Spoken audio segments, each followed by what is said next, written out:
My name is Dr. Sloan Hart, 34. Christmas Eve was supposed to be a gift, an unexpected night off to surprise my daughter, Ruby. I walked into my parents' house expecting warmth. Instead, a tilted tree, smashed ornaments, gravy on linen, and my family calmly eating pie. Ruby wasn't at the table. I found her in the next room in a torn red dress, shoes missing, scratches down her legs, a cardboard sign around her neck. Family disgrace. Black marker across her forehead. Liar. She folded into my arms, starving and shaking, while my mother sipped coffee and called it discipline. The world narrowed to a still point. I steadied my breath and raised my phone. Photos of the ink, the sign, the tremor in her hands. This night would not be erased. Have you ever realized family fairness was only a story people tell themselves? If this resonates, would you subscribe and tell me in the comments where you're watching from? Ruby's small fingers clutched my sleeve so tightly I could feel her pulse through the fabric. When I carried her back into the dining room, the laughter died mid-air. My father's eyes flicked toward the television, pretending not to see. Bianca crossed her arms like a judge waiting to deliver a sentence. My mother merely set down her coffee cup and said, "She made the mess. She needed to learn." Learn what? Shame? Hunger? The word discipline has never sounded so hollow. Ruby buried her face against my neck, whispering through sobs that Nolan pushed her, that the tree had fallen, that everyone laughed. Her voice was small, steady in its terror, the way truth sounds when no one wants to hear it. Bianca's son sat smug at the table, licking frosting from his fingers, already forgiven. I took out my phone again, not for drama, but for proof. Click. The flash lit their faces, startled, angry, guilty. My mother hissed, "Put that away." I didn't, because tomorrow they'd call it a misunderstanding. Tomorrow they'd smooth it over with Sunday dinner and selective memory. Ruby trembled. I wiped gently at her forehead, but the ink wouldn't fade. "It stings," she whispered. I kissed the top of her head. "I know, baby. It'll heal." But I wasn't sure it would, not all of it. I looked at my family, the same people who once held me, fed me, shaped me, and realized I didn't recognize them anymore. Their calm faces, their refusal to flinch, told me everything. They'd stopped seeing her as a child and started seeing her as a problem. Maybe that's what they'd done to me too, years ago. I placed the torn sign on the table between the dessert plates. "This is what you call family?" My father muttered something about responsibility. Bianca rolled her eyes. My mother's silence was colder than any answer. When Ruby whispered, "Mommy, I'm hungry," I felt something final settle inside me, like a door closing. I buttoned her coat, tied her scarf, and turned to them one last time. "You've taught her enough for one night." Outside, snow fell quiet and endless, softening the world I was about to leave behind. At home, the silence felt heavy, like the air itself remembered what had happened. Ruby sat at the kitchen table, small hands wrapped around a mug of cocoa, watching the marshmallows melt. The faint shadow of liar still stained her skin. I wanted to tell her that it would fade, that the world could be kind again, but lies had no place between us. She chewed slowly, cautious, as if the food might vanish. "Am I bad, Mommy?" Her voice cracked on the last word. I crouched beside her, brushing a curl from her forehead. "No, sweetheart, you're good. They were wrong." Her eyes searched mine, needing proof. I held her gaze until she found it.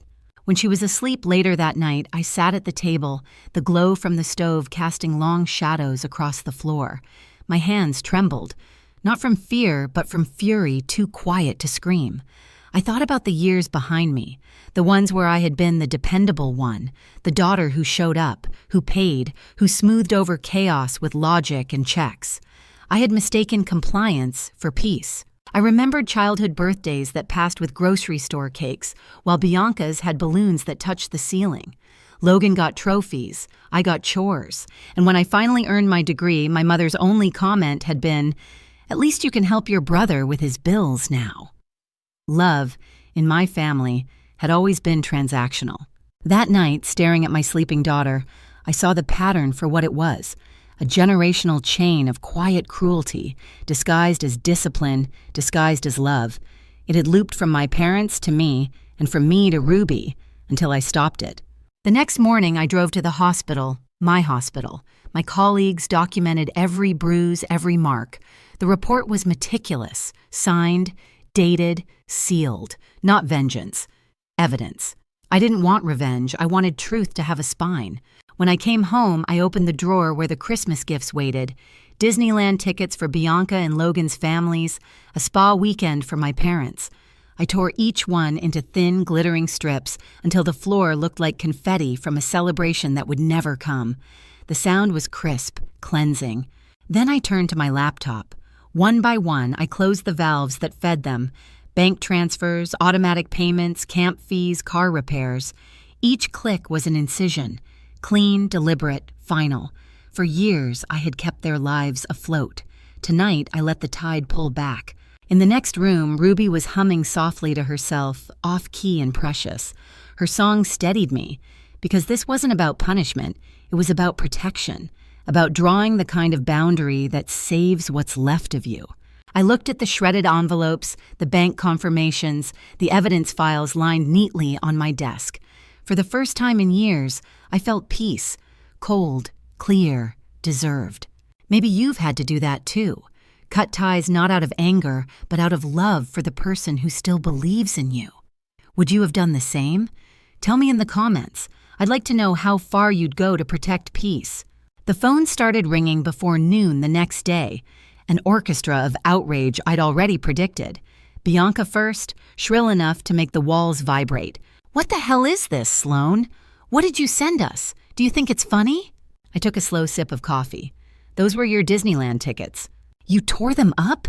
Nolan's been counting down for months. He drew pictures of the castle, you—" "Then maybe," I said softly, "you should teach him what honesty looks like. Dreams built on lies collapse fast. Click, silence. The kind that settles deep." Logan's call followed. His tone was colder, practiced anger. "You're heartless.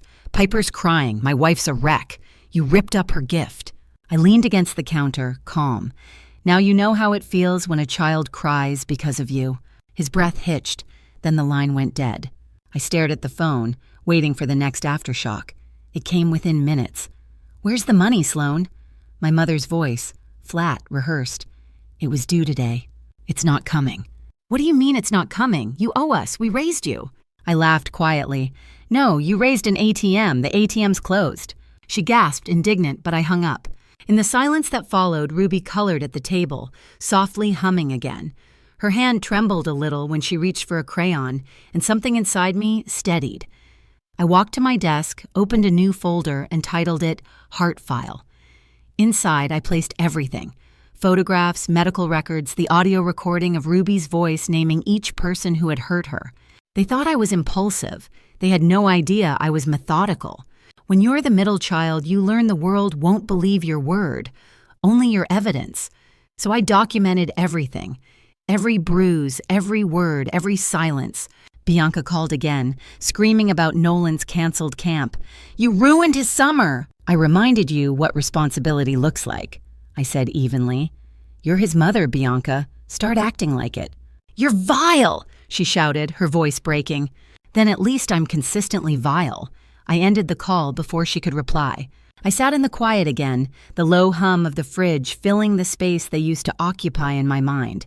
For years, I'd bought their peace. This year, I bought mine. But I wasn't finished. Not yet. Their crime wasn't just cruelty. It was belief.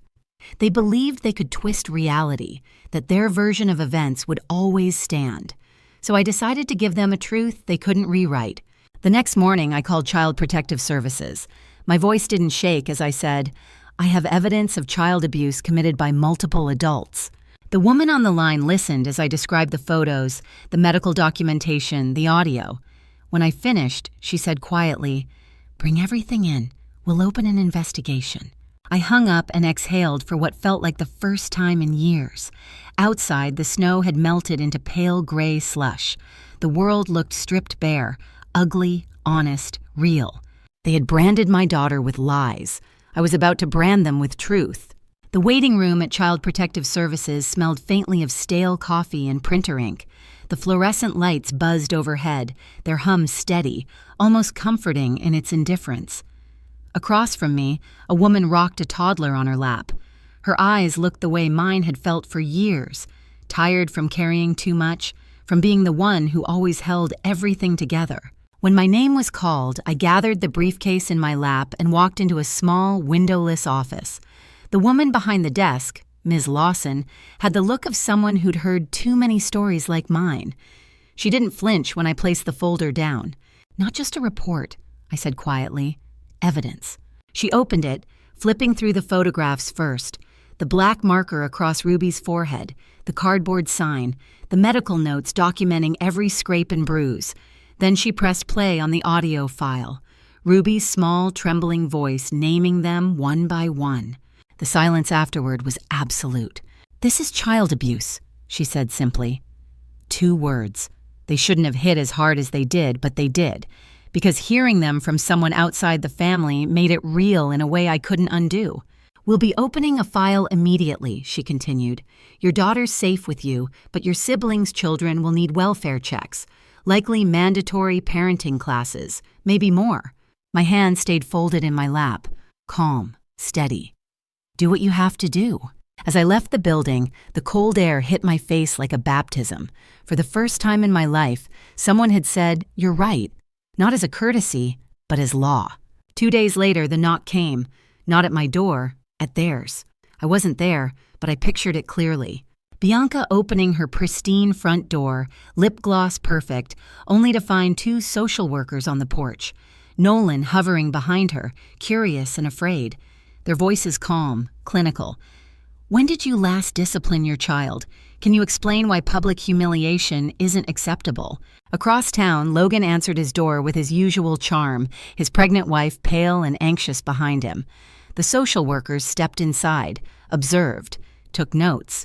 Charm doesn't hold up under paperwork. Within hours, both households had case files. By evening, my phone was ringing again. Bianca's voice was almost hysterical. "You vindictive witch! Do you know what you've done? The neighbors saw them. Nolan's teachers will know." I waited for her to stop screaming before I spoke. "Accountability doesn't knock, Bianca. It uses the key you handed it." Click. Then, Logan's call came, all rage and panic. "They're threatening monitoring visits. Piper's scared. My wife's crying. Do you understand what this means?" "Yes," I said quietly. "It means consequences finally arrived." He sputtered, then hung up. That night, Ruby climbed into my lap with her blanket and asked, "Why are they mad, Mommy?" I stroked her hair. "Because I told the truth." She frowned. "The truth makes people mad?" "Sometimes," I said, smiling softly, "but it also makes them change." She nodded, thoughtful. "Will they change?" I looked at her clear, unmarked forehead and whispered, "Maybe, but that's not our job anymore." The snow outside had turned to quiet rain, washing the world clean one drop at a time. The days that followed moved slower, quieter. The storm had passed, but the echoes still lingered. Calls kept coming. Bianca's voice brittle with humiliation, Logan's full of excuses, my mother's trembling with the weight of lost control. My father stayed silent, as always. Their punishments arrived in envelopes stamped with state seals, fines, classes, records.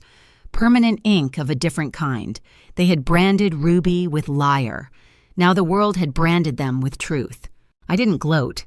I just exhaled. Because justice, when it's clean, doesn't need noise.